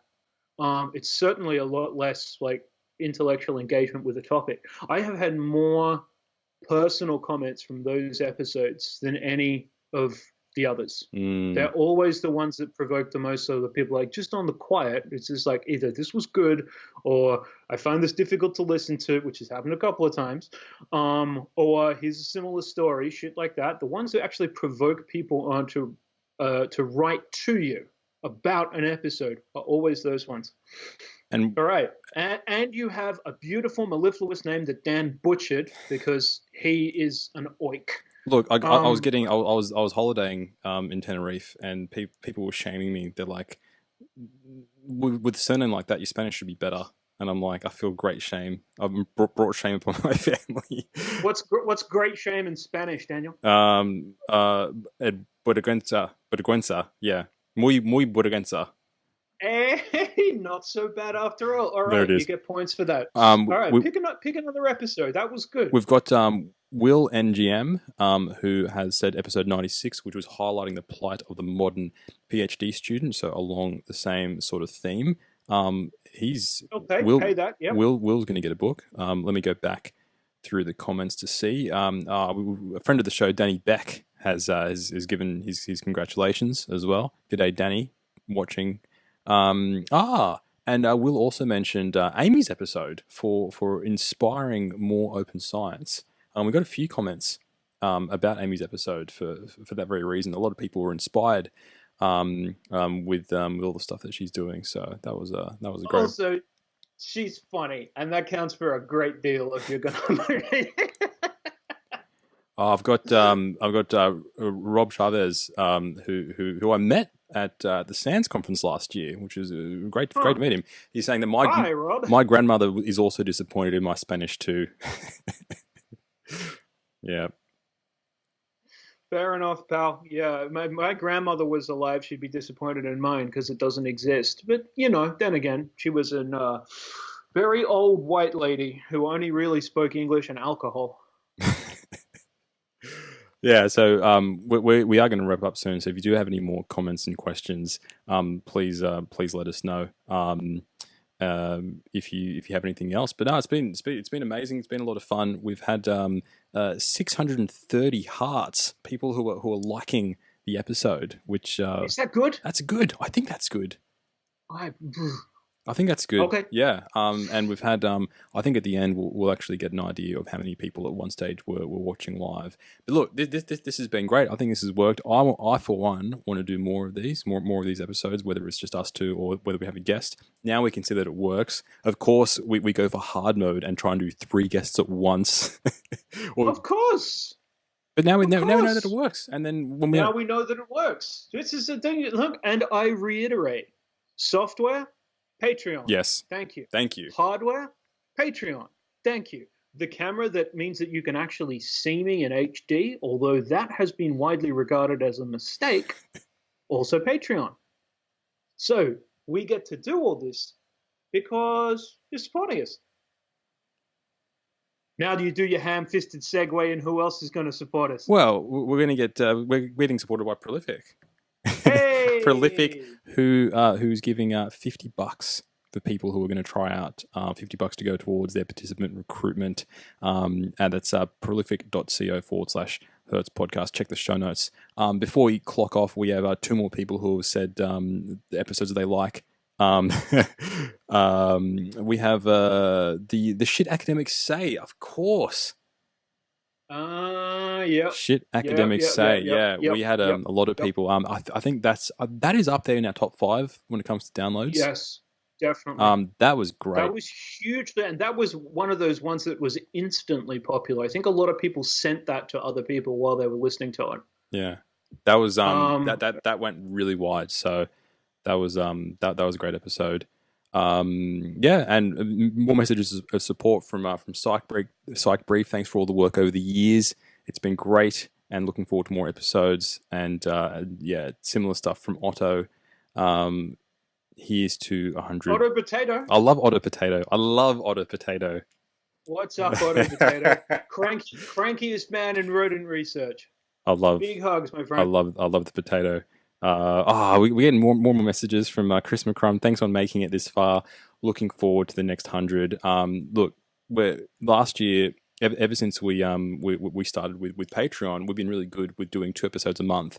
So now, if we're consistent with this, we can. I think it'll be 3 years or something, and we'll get to 200. But we're psyched. We do want to do live. We're going to make it. I don't know. I'm sure I'm going to be in America. We will at some point in time do actual, real, same place live Hertz. And if we do that, we will probably record a whole bunch of episodes in one hit and actually use the time properly. Maybe some that are longer with things that are ideas that are harder to unpack, or maybe if it's at a conference, there's a way to organize a bunch of individual shots over the time that we've got. So that's just look. We've got a lot of plans for how all this stuff gets put together right now, and as we increasingly get resources, we can increasingly record more stuff, and we can increasingly give more things away, which, as I've said repeatedly, is the part that I like best of all, because it's hilarious and we can give away anything we want. Many of my ideas for things that are to be given away have been vetoed. Apparently there's laws. Just ton of gravel, mate. Customs. I called them up and they're just like, it's not going to happen.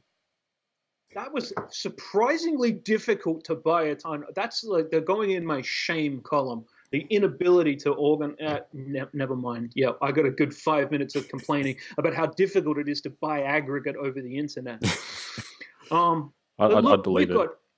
We've got plans, and you should stick around to see how they come to fruition, because at the very least, we're going to have a laugh. We're going to have a lot of fun. And Dan hasn't gotten sick of me yet. I just want to pay tribute here for our 100th episode to the enormous patience and persistence of what it takes to run a podcast with me. Can you imagine if you saw the things that I wrote down to him? Our Slack channel. You would think this man was a saint. it's very difficult to exaggerate just how surly and unpleasant I can be occasionally. I'm not trying to, believe me.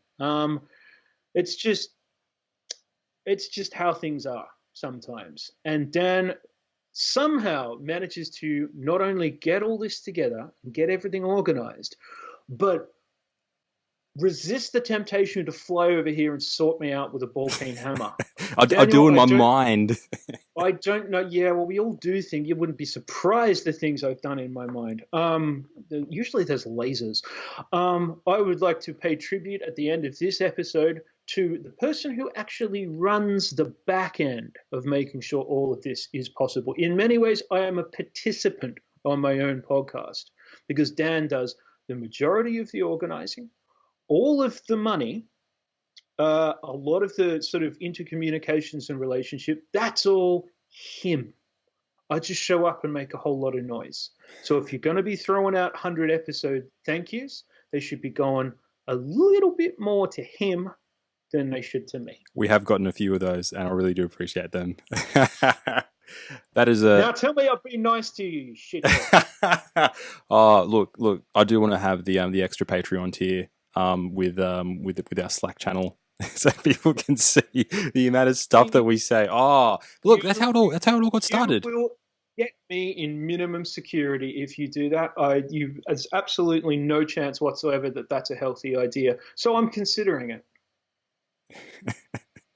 Well, we're going to wrap up, and we have with a final message from Rick Carlson, who has said that this episode is the best episode. Thanks, Rick, and thanks everyone who has been watching live. Of course, this is going to be as a video. You might be watching this as it's recorded later, or as the audio as well. Thank you, Hertz fans. Thank you, James. It's been a lot of fun, and I'm psyched to do another 100 more.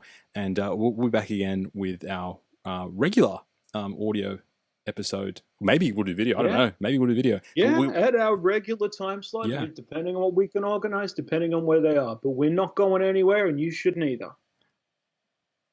Bye.